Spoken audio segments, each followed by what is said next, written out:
cheaper is always better, then why don't we replace the CEO first? That question sounds absurd, even offensive, but it forces us to confront a truth most people try to ignore. In the new economy of artificial intelligence, it may not be the weakest who fall first, but the most replaceable, and that could be anyone. For decades, technology has promised to help humans work smarter. But AI isn't just helping anymore, it's deciding who gets to work at all. What used to be a tool has quietly become a competitor, one that doesn't sleep, doesn't complain, and learns faster than we can. Meet Mila. She works at a call center in Manila. Her voice has comforted millions of customers from across the world, clear, warm, and patient. Until one day, her company introduced a new AI voice system that sounded just like her. It spoke perfect English, handled 10 calls at once, and never needed a break. Mila was told to pause her work while the company tested efficiency.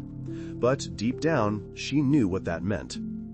Meanwhile, in Ohio, Evan just graduated with a degree in computer science. He thought coding would be his ticket to a stable career, a field that would never run out of demand. Then he watched as new AI systems started writing software faster and cheaper than he could. His job interviews now included a strange question: how comfortable are you working with AI? But what they really meant was, how long until AI can do your job instead? AI is not a distant future. It's already restructuring the global economy, line by line, task by task. It's choosing which roles stay and which ones disappear. So maybe the real question isn't what can AI do? It's who will AI replace first and who gets to decide that? Because when machines can do almost everything cheaper, faster, and better, we're left with a deeper question: what's left for us to trade, if not our labor? And that's where the story begins. For most of modern history, the world's economic map was drawn along a simple line. Rich nations invented, poor nations produced. Globalization promised that everyone could win, as long as labor was cheap enough and borders stayed open. From the 1990s through the 2020s, that logic powered the rise of entire industries across the developing world. In Manila, in Dhaka, in Bangalore, millions of young workers built their lives around a single export: human effort. Western corporations outsourced what they could: phone calls, data entry, customer support, even software maintenance. And developing nations answered the call. The formula worked. A headset, a stable internet connection, and fluent English could lift a family into the middle class. For a generation, this human-powered globalization looked unstoppable. But history has a way of turning efficiency into obsolescence. Around 2020, a new kind of technology began to rewrite that equation: artificial intelligence, powered by large language models. What used to take teams of human workers could now be done by algorithms trained on billions of conversations, documents, and lines of code. The very foundation that made outsourcing profitable, the low cost of human labor, suddenly became irrelevant. In just 5 years, automation has swept through the service sector like a quiet storm. According to the International Monetary Fund, nearly 89% of business process outsourcing jobs in the Philippines are now at high risk of automation. That's not a distant forecast, it's an ongoing transition. The same corporations that once expanded across Asia for its cheap workforce are now scaling back, replacing people with digital systems that cost less, never tire, and can operate in every language. Accenture, AT&T, Google, these names once symbolized the promise of global opportunity. Today, they're the early adopters of a new reality.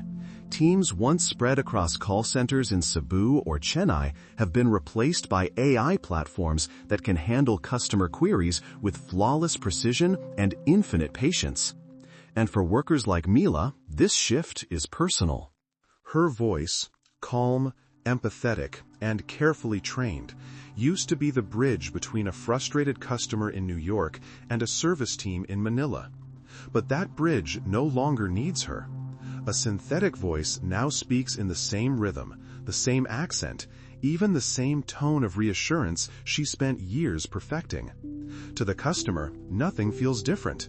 To Mila, everything has changed. This is more than the loss of a job. It's the collapse of a development model, one that defined the global South for 3 decades. The advantage that once came from cheap human labor has vanished, replaced by a new hierarchy built on data, capital, and computational power. Why then are developing countries hit first and hardest? The answer is cruelly simple. They use AI, but they don't own it. They contribute data, but they don't profit from it. They rent technology built elsewhere, hosted elsewhere, and controlled elsewhere. When automation becomes the new engine of efficiency, those without capital or infrastructure are left behind, just as they were before globalization promised to include them. In this emerging system, nations are no longer competing over labor costs. They're competing over algorithms, servers, and access to data. A country can no longer build its economy around people answering phones or processing information. Those tasks now belong to neural networks that never ask for health insurance or a pay raise. The result is a widening divide. Wealthy nations, armed with AI infrastructure and investment, are accelerating their growth, while developing nations are watching their most accessible industries vanish overnight.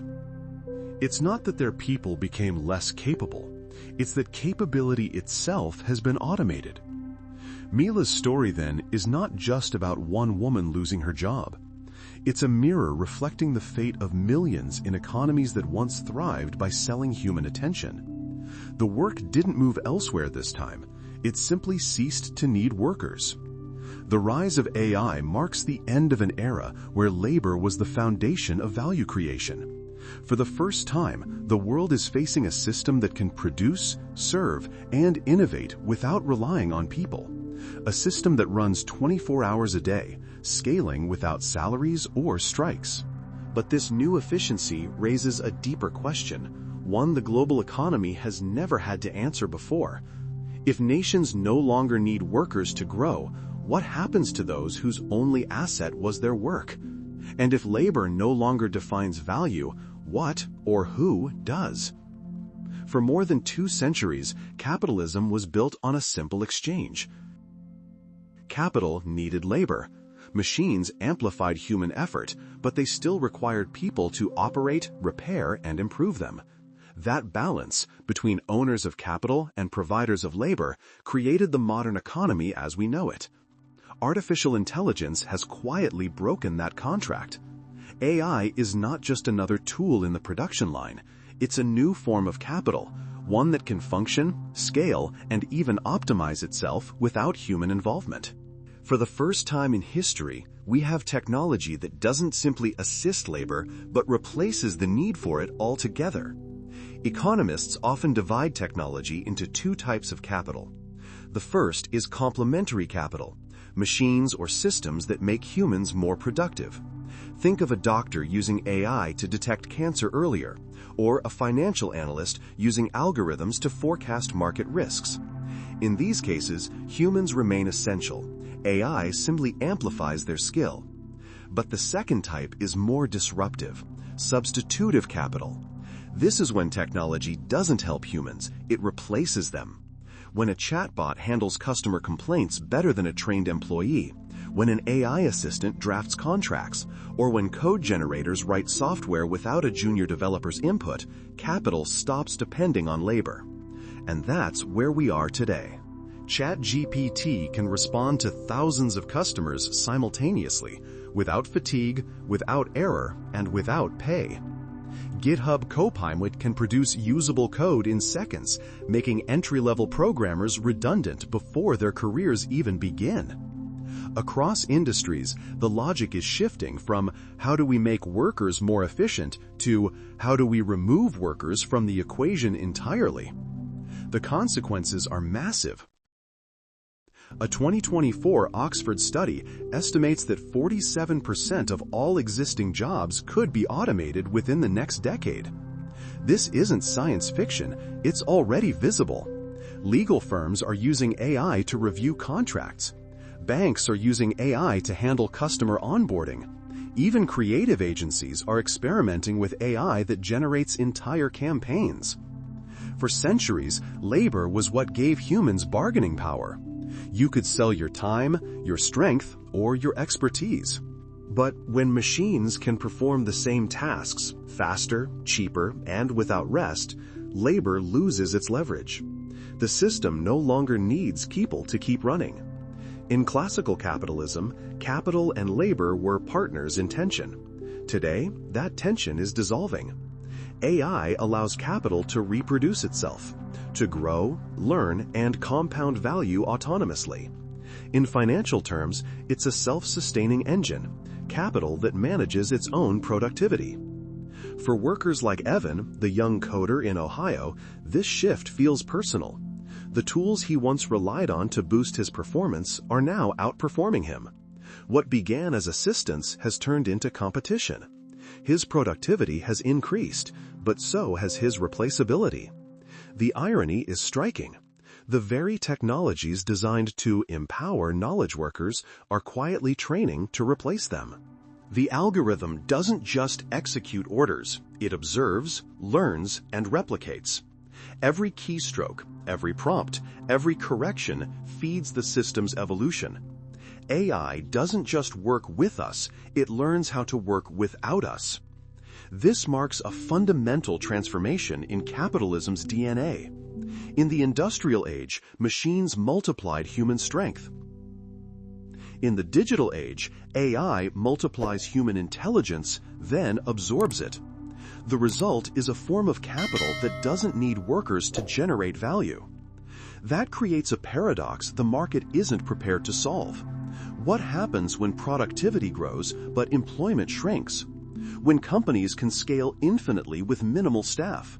When profit no longer depends on payroll? Some economists argue that this transition could unleash a new wave of innovation, freeing humans from repetitive tasks. But history reminds us, efficiency doesn't always translate to equality. Without mechanisms to share the gains of automation, the benefits of AI may flow upward, concentrating power in the hands of those who own the machines, not those displaced by them. And so, as the world celebrates the age of artificial intelligence, a quiet question lingers beneath the applause. If capital can now grow without labor, what role is left for us? Because maybe AI isn't working with us anymore. Maybe it's learning how to work without us. Every major technological revolution promises progress, but progress, like profit, rarely distributes itself evenly. Artificial intelligence has become the newest and perhaps the most powerful engine of inequality the world has ever seen. The early data tells a clear story. According to the Center for Economic Policy Research, the United States could see its GDP rise by 5.4% from AI-driven productivity gains over the next decade. The Philippines, by comparison, may gain just 2.7%. On paper, both numbers look positive. In reality, they reveal the same pattern that has repeated for centuries. Those who already have capital, infrastructure, and data will multiply their advantage, while those who rely on labor will be left behind. Because in the AI era, growth no longer comes from the number of people you employ. It comes from the amount of data you control and the computing power you can afford. More than 70% of all AI-related profits are expected to flow into just two countries, the United States and China. Both dominate in three critical resources: data, capital, and chips. Data trains the algorithms, capital scales them, and chips keep them alive. This combination creates a loop of self-reinforcing dominance, what economists now call the data network effect. The logic is simple but devastating. The more users a country's AI system has, the more data it collects. The more data it collects, the smarter it becomes. The smarter it becomes, the more users it attracts. Eventually, one nation's technological lead turns into another's economic dependency. Meanwhile, in places like Manila, Dhaka, or Nairobi, workers like Mila are discovering that globalization's old promise has expired. For decades, they built livelihoods around outsourcing, the idea that Western demand for cheap labor would always create opportunity abroad. But as AI absorbs those jobs, the demand isn't shifting to another developing country. It's evaporating entirely. Here's a snapshot of the new reality. In Silicon Valley, a startup raises $500 million in venture capital to train its next-generation AI model. On the same day, halfway across the world, a business process outsourcing firm in Manila lays off 3,000 employees because its biggest client has automated their entire customer service department. Two economies, one technology, but completely opposite outcomes. AI is now doing to nations what automation once did to workers. It's dividing the world into those who own the technology and those who serve it.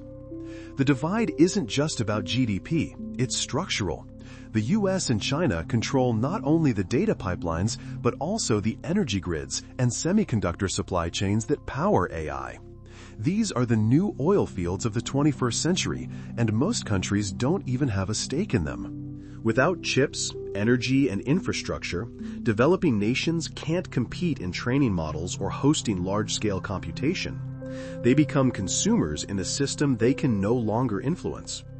For Evan, the young developer in Ohio, the transformation looks different but feels equally unsettling. His job still exists, but the labor market around him is tightening. As companies automate entry-level coding tasks, the demand for human developers drops while expectations rise. He finds himself competing against a global pool of talent and against AI tools that can write, test, and deploy code faster than any junior engineer. His wages stagnate, his workload grows. He hasn't been replaced, but he's been devalued. That's the quiet truth about AI's economic impact. It doesn't always destroy jobs. Sometimes it just erodes their worth. The gap between nations mirrors the gap between people. Those who own the tools move faster, earn more, and accumulate power. Those who use the tools merely keep up until they can't. AI is not just dividing skill sets, it's dividing the world itself. The last great wave of globalization connected economies through labor. This one disconnects them through automation. Nations that built prosperity on people now find themselves competing in a game where people no longer matter as much as data and machines.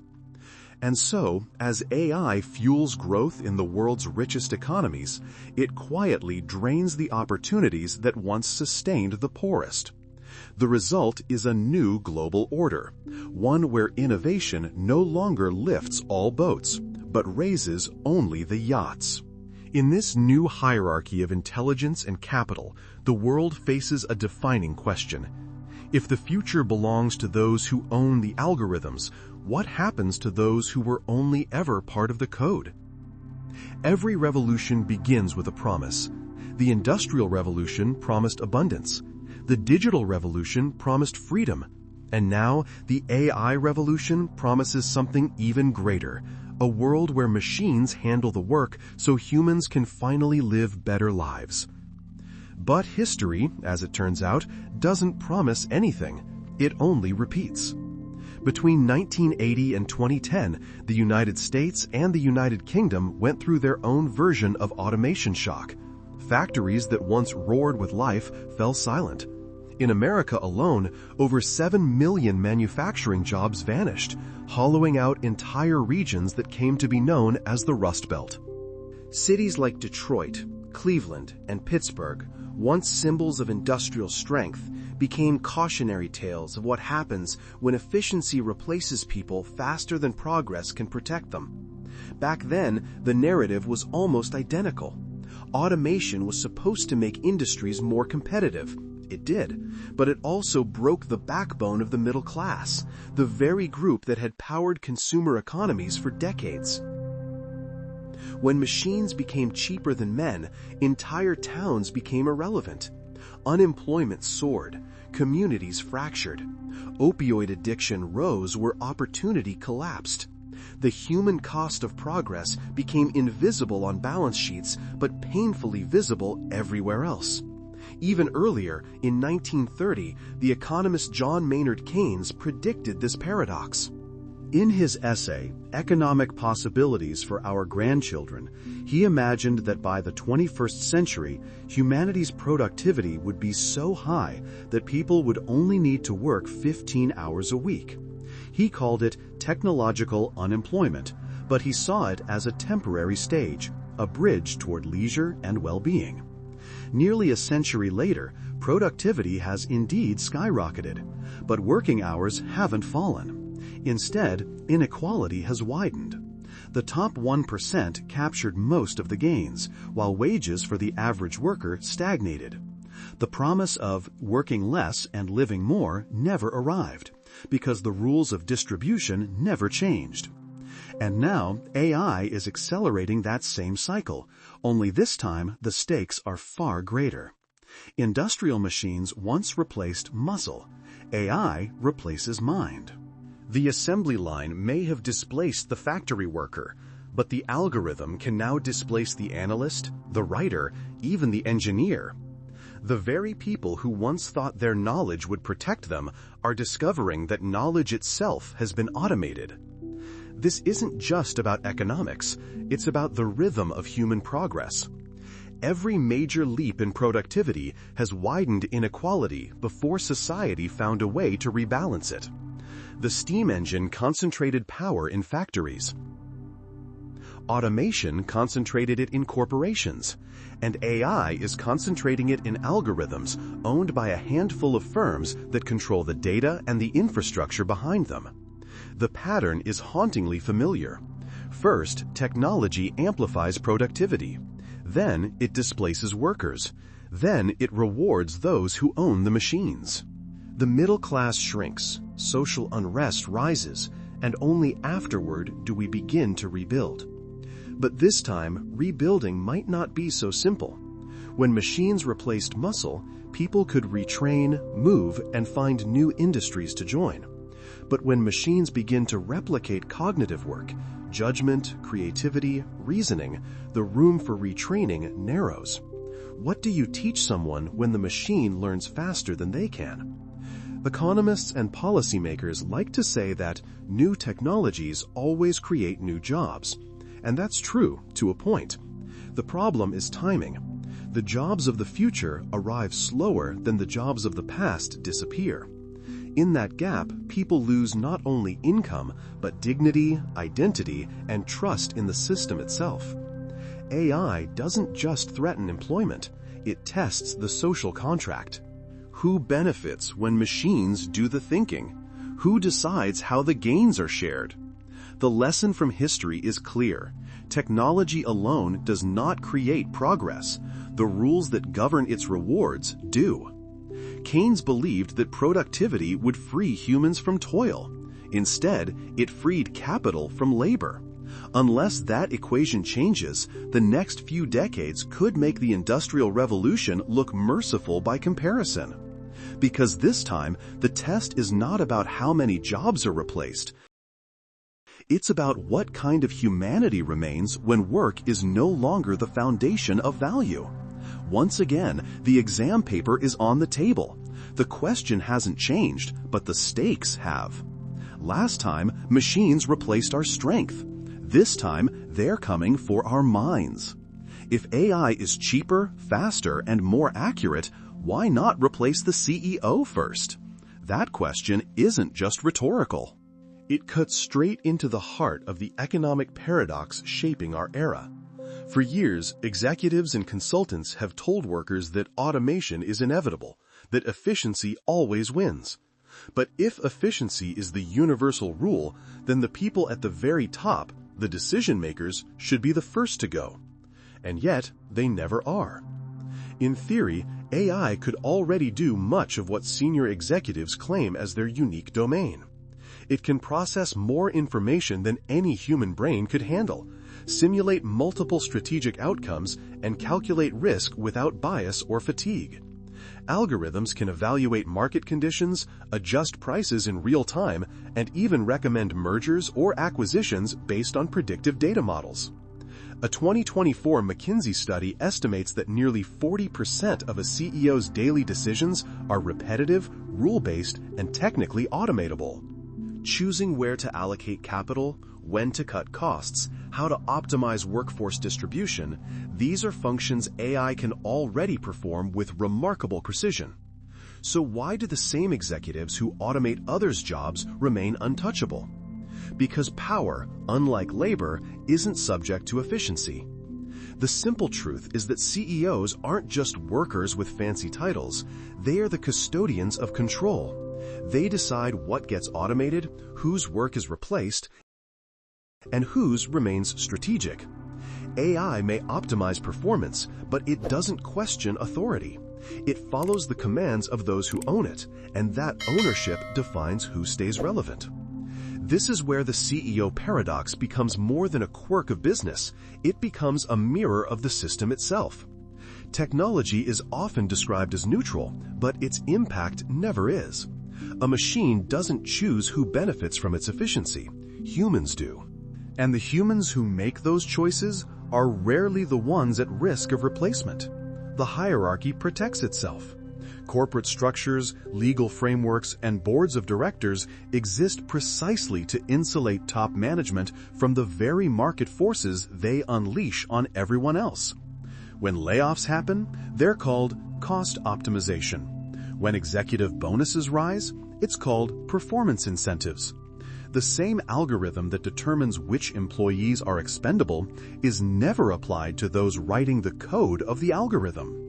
Philosophers warned us about this long before the age of AI.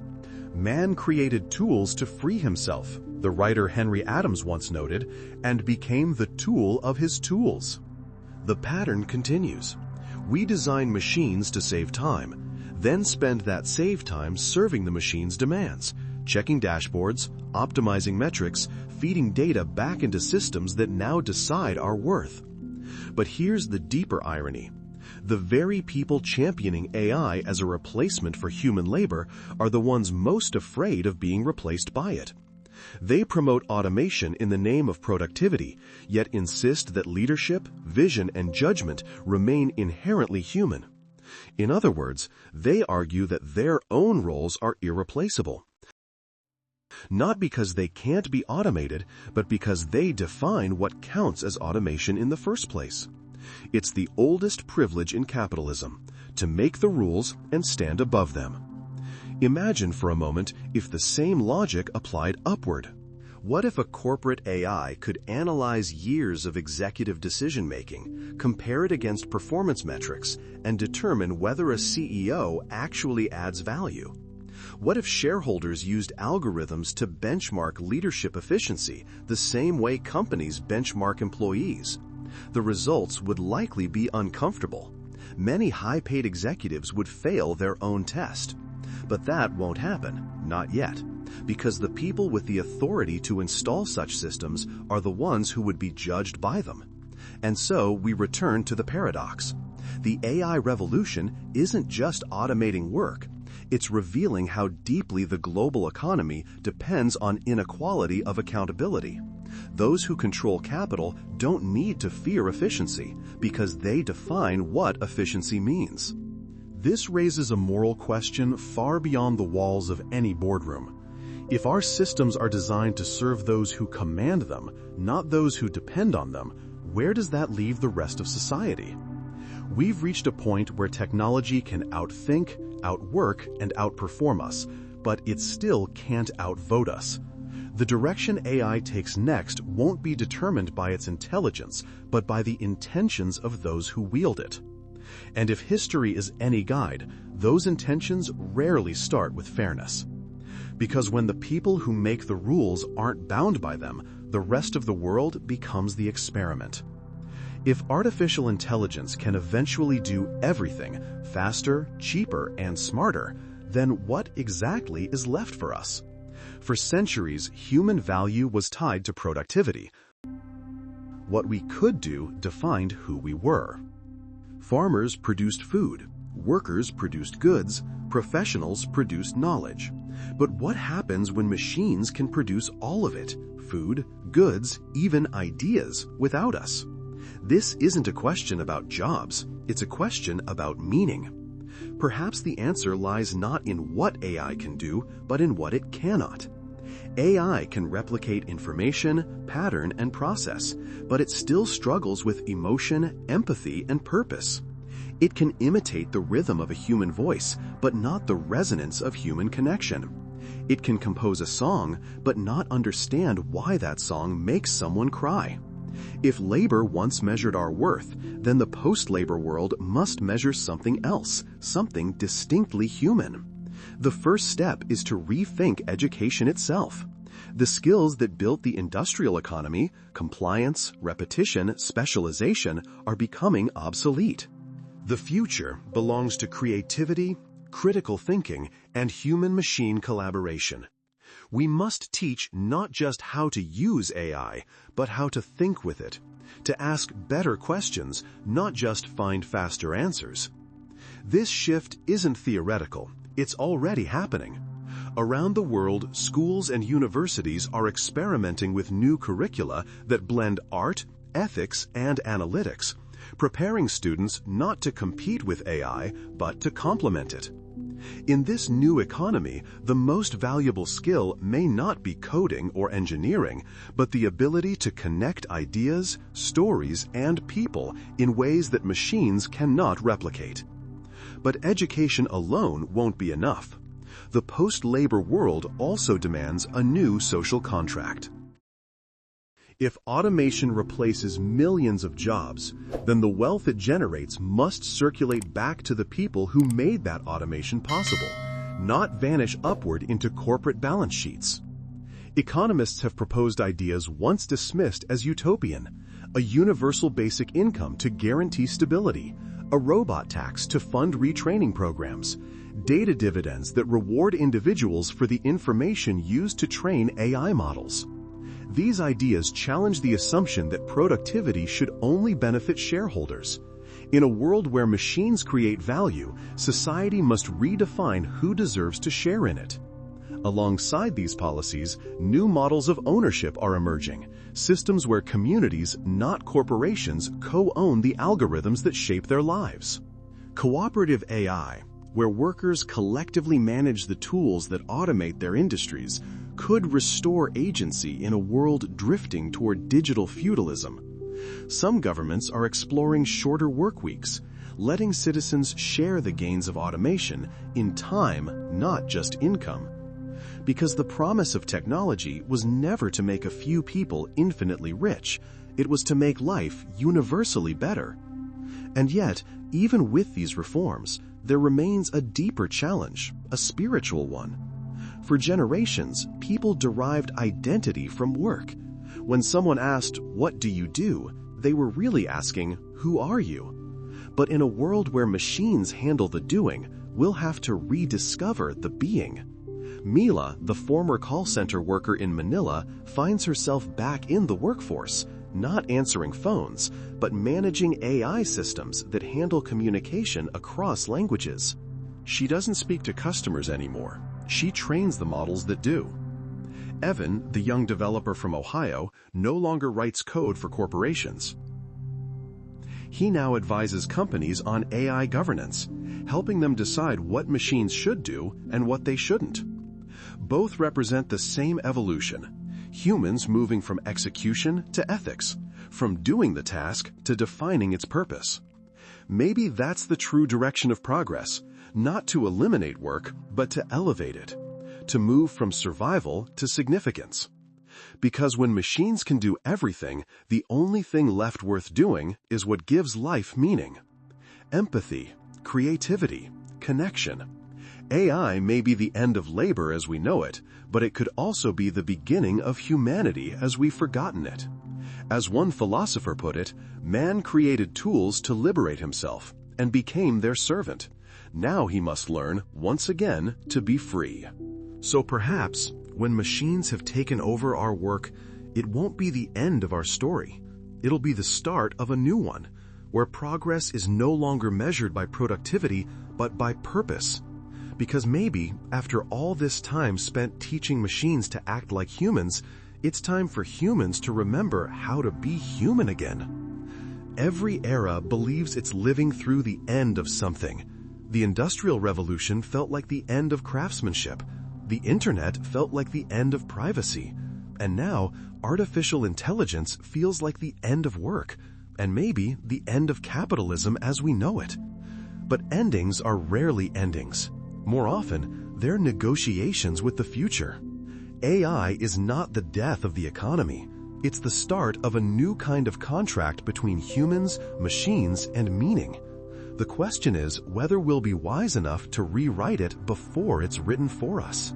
Throughout this story, one truth has become clear. AI doesn't just create productivity, it reshapes who owns it. In the past, labor generated value. Workers exchanged time and skill for wages, and productivity gains were distributed, unevenly, but at least visibly, across society. Now, the equation has shifted. The value created by millions of human actions is being captured by the owners of algorithms trained on those actions. In this sense, AI hasn't broken capitalism, it's perfected it. It has distilled the logic of efficiency down to its purest, most ruthless form, capital that grows without labor. But that also means something profound. If the link between labor and value is gone, then so is the old foundation of capitalism itself. History reminds us that every technological revolution opens two roads. One leads to concentration of power, of data, of wealth in the hands of those who own the machines. The other leads to redistribution of opportunity, of knowledge, of agency, in ways that redefine progress for everyone. The choice between those roads is not technological, it's political, it's moral, it's human. We could let AI become the ultimate monopolist, a system where a handful of corporations control intelligence itself while billions compete for relevance.